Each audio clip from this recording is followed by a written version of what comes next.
34. 돌작업. 건물 앞뒤로 데크를 안 하는 대신 관리가 수월하도록 돌을 깔기로 하였습니다. 그래서 정원과의 경계 부분에 현무암 경계석을 놓는 것으로부터 돌작업은 시작됩니다.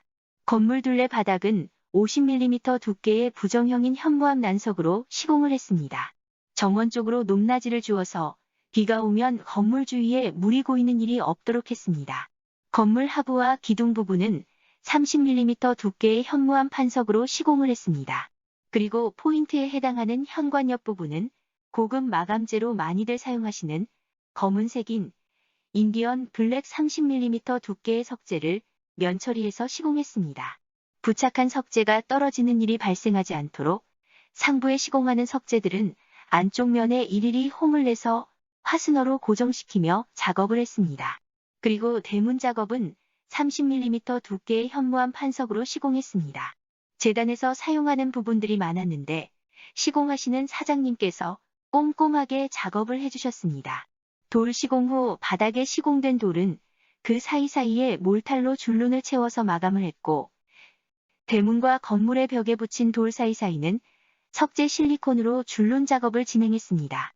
벽체 줄눈은 마스킹 테이프를 붙이고 작업하기 때문에 문제가 없으나 바닥에 시공된 석재는 다소 이물질이 돌 주변에 남게 됩니다.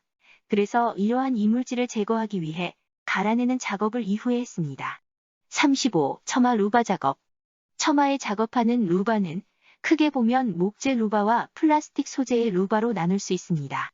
루바에 대한 선호도는 가주님들의 취향에 따라 나뉩니다.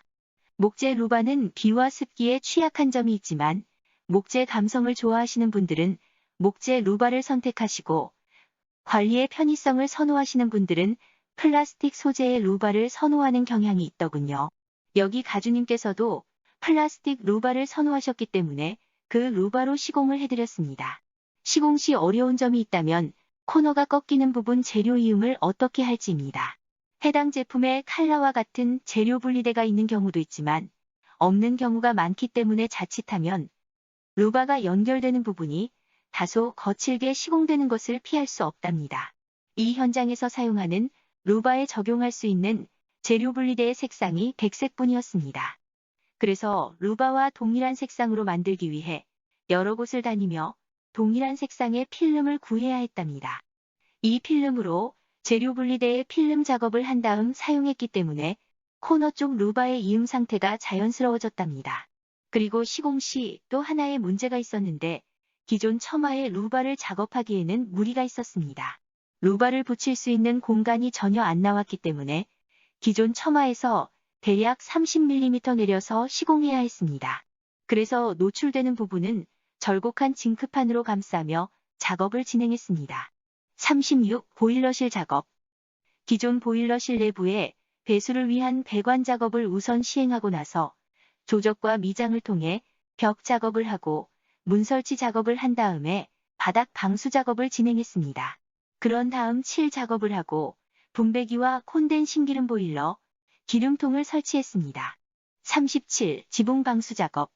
지붕이 샌드위치 판넬에 아스팔트 싱글로 시공되어 있었습니다. 싱글은 시공 전 밑작업으로 방수 시공을 정확히 하고 아스팔트 싱글을 시공해야 합니다. 그리고 싱글이 들뜨기 쉬운 부분은 싱글 접착제로 틈막이 작업을 하며 시공하는 것이 좋은데 그리 시공된 경우는 거의 찾아보기 어려운 것이 현실입니다. 싼 시공을 원하시니 이러한 방수 작업에 품을 들일 수 없는 것이지요. 자기 돈으로 시공하시는 분은 없으니까요. 분명한 것은 싱글 지붕은 방수 시공이 별도로 진행되지 않으면 누수 우려가 큰 지붕이라는 것입니다. 비단 징크나 기와도 다르지 않겠으나 아스팔트 싱글은 더욱 그렇답니다. 누수가 발생한 아스팔트 싱글 지붕을 여러 차례 철거했었는데 싱글을 제거하고 보면 그 아래는 비록 방수 시트로 작업이 되어 있더라도 싱글 틈으로 유입된 물로 인해 흥건히 젖어 있는 상태더군요. 방수가 취약한 부분이 있으면 결국 그 부분으로 물이 유입되어 누수가 발생하는 것이지요. 싱글은 그 특성상 연결 부분에 틈이 생기기 쉬운 한계를 가지고 있습니다. 그래서 이런 점을 보완하는 시트 형태의 롤 싱글도 있으나 디자인을 고려해서 자재를 선택하시기 때문에 롤 싱글로 시공되는 사례는 보기 힘듭니다. 다행히 이 집은 지붕 누수로 인한 피해를 발견하지는 못했습니다. 하지만 누수 피해가 발생하지 않으리란 보장도 없습니다. 싱글의 여러 부분을 확인했을 때 누수가 발생할 수 있는 여러 틈이 발견되었기 때문에 지붕 방수 작업을 진행하기로 하였습니다.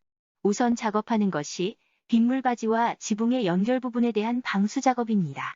지붕면이 고르지 않아서 빗물바지를 싱글 아래에 시공할 수 없었습니다.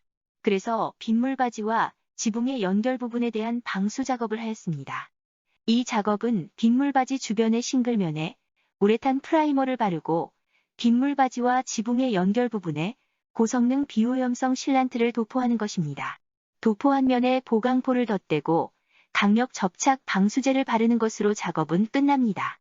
그런 다음 본격적으로 지붕 방수 작업을 진행하게 됩니다. 우선 피스 작업을 통해 싱글의 들뜬 부분을 가라앉힌 다음에 탄탄방수에 탄탄싱글 지붕방수제를 넉넉하게 바르고 그 위에 보강포를 붙인 다음에 보강포 위에 다시 방수제를 바릅니다. 이때 주의하는 것이 싱글의 굴곡에 맞춰 방수포를 붙이는 것입니다. 그렇게 시공하지 않으면 마른 뒤 싱글과 보강포 사이에 들뜬 부분들이 생기기 때문입니다. 물론 이렇게 시공한다고 100% 밀착 시공이 되는 것은 아니더군요. 이후에 열풍기로 재차 밀착시키게 되는데 최선을 다할 뿐 100% 밀착은 불가합니다. 다만 보강포가 덮이기 때문에 다소의 들뜸이 있어도 무리 없이 방수 기능을 수행하기 때문에 이는 큰 문제가 되는 것은 아니더군요. 이렇게 지붕 전체 면에 보강포를 붙이는 방수 시공을 하는데 보강포는 아래에서부터 붙이기 시작합니다. 그래야 위에서 흘러내리는 물이 안으로 타고 들어갈 틈이 생기지 않는 것입니다. 보강포 작업까지 마치고 나면 건조 뒤 다시 한번 탄탄싱글 지붕 방수제를 바릅니다. 이 방수제가 건조되고 나면 열풍기를 이용해서 들뜬 면을 가라앉히는 작업을 하고 그 작업 부위에 다시금 탄탄싱글 지붕 방수제를 바릅니다. 열풍기의 열이 강하기 때문에 주의해서 작업해야 하죠. 자칫하면 구멍을 낼 수 있기 때문입니다. 이제 탄탄싱글 지붕 방수제 작업은 끝났습니다. 그 위에 마지막 방수 시공을 해야 하는데 이때 사용하는 자재가 7만 표의 강력 접착 방수제입니다. 기존 방수의 미흡한 부분을 보완해 줌과 동시에 방수층을 보호해주는 역할을 하게 됩니다. 방수 유효기간 곧 수명을 늘려주는 역할을 하는 것이랍니다. 강력 접착 방수제를 한 번에 너무 두껍게 바르면 갈라짐 현상이 생길 수 있으므로 적정량을 여러 차례 나눠서 바르는 것입니다.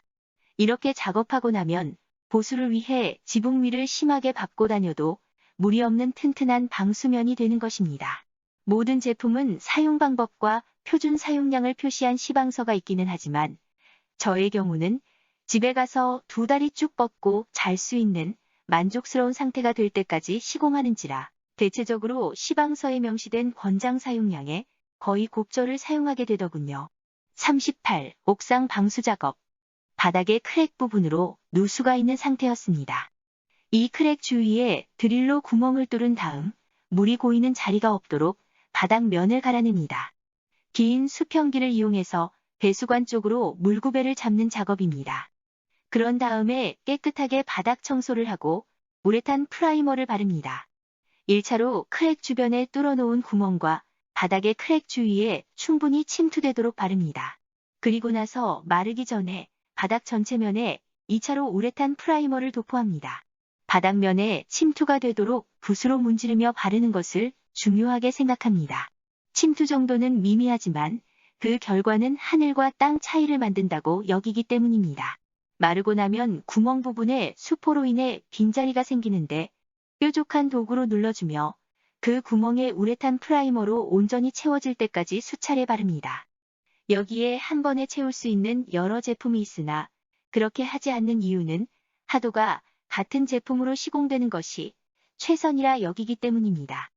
이후 한 차례 우레탄 프라이머를 더 바른 뒤 그 위에 이액형의 중도를 적정 두께가 되도록 바닥면에 도포한 다음에 벽면에 마스킹 테이프를 붙이고 상도를 2회에 걸쳐 바르는 것으로 방수 작업을 마칩니다.